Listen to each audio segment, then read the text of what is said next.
Jay Miner.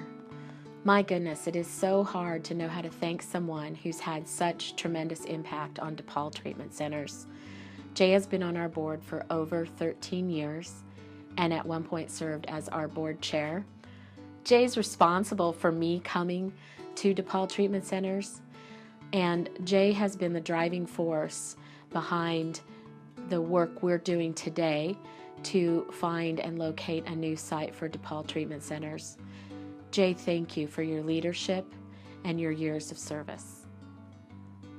Jay is a very fun, enthusiastic, just can do, what needs to be done, let's do it. Let's get her done. Tells the truth. He does what he says he's going to do. He doesn't do what he says he won't do. And seems to have a real happy life because of that. So he's a good role model.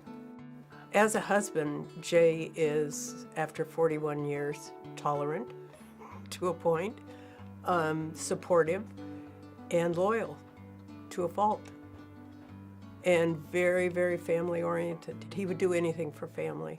I think the main quality that I've always looked at my father as, his best quality is his reliability and his, he's always there one way or the other. If he says he's going to do something, he's going to do it.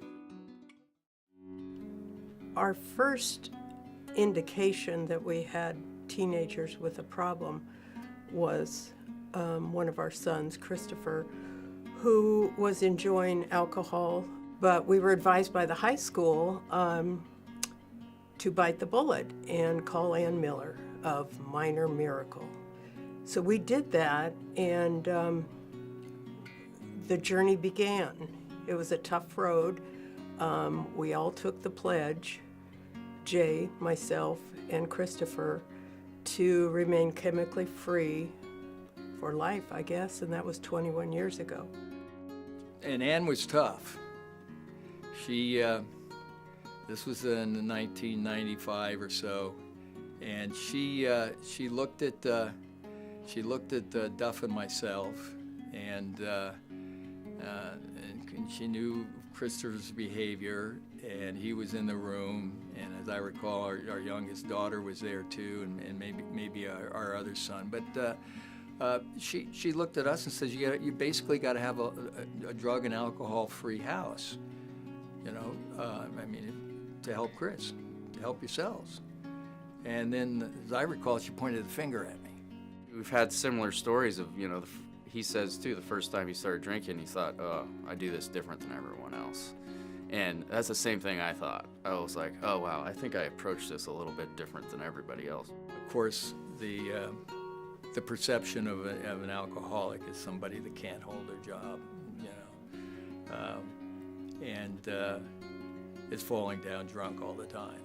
And my father just couldn't accept something like that. Or my son being an alcoholic. So the way he explained it when I quit drinking, and it was interesting because some of my relatives thought the same thing, is I quit only because of my son. That's not the truth. I quit because I was an alcoholic. Jay is special to me in that, leaving treatment, he went on to really give away what he'd been given. As you know, he's been an active member of DePaul's board, and he lives in the same community that I live in, and I see what work he does there. He was a real spearhead in developing a trail system that's benefited the whole community. I don't think that you would see the same results if Jay had not chosen the path that he chose. And again, that's the value of treatment.